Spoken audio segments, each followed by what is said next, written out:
बच्चू कडूंच्या एल्गार मोर्चाला प्रहार जनशक्तीनं समर्थन दिलंय। सरकार विरोधात साताऱ्यातील पदाधिकाऱ्यांकडून घोषणाबाजी करण्यात आली। शेतकऱ्यांचा 7/12 कोरा करण्याची प्रहार जनशक्तीची मागणी। शेतकऱ्यांचा 7/12 कोरा झालाच पाहिजे। कोण म्हणतंय देत नाही, बच्चू भाऊ तुम आगे बढ़ो, हम तुम्हारे साथ हैं। की आमचा 7/12 कोरा होणं गरजेचं आहे। आमच्या शेतीमालाला हमी भाव मिळणं गरजेचं आहे।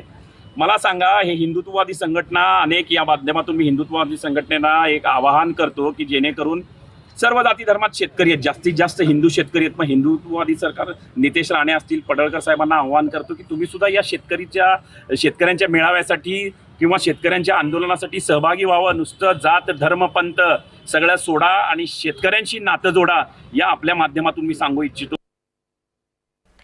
तर बच्चू कडूंच्या एल्गार मोर्चाला प्रहार जनशक्तीनं समर्थन दिल्याचं सध्या पाहायला मिळतंय। साताऱ्यातूनही शेतकरी या मोर्चासाठी रवाना झाले। साताऱ्यातील पदाधिकाऱ्यांकडून या मोर्चाच्या पार्श्वभूमीवर सरकार विरोधात जोरदार घोषणाबाजी करण्यात आली। तर बच्चू कडूंनी महाएल्गार मोर्चा पुकारलाय। शेतकऱ्यांच्या कर्जमाफीसाठी हा मोर्चा पुकारण्यात आला। बच्चू भाऊ तुम आगे बढ़ो, प्रहार संघटनेचा शेतकऱ्यांचा 7/12 कोरा झालाच पाहिजे। कोण म्हणतंय देत नाही, बच्चू भाऊ तुम आगे बढ़ो, हम तुम्हारे साथ हैं। बच्चू भाऊ तुम आगे बढ़ो, हम तुम्हारे साथ हैं। बच्चू कडू जय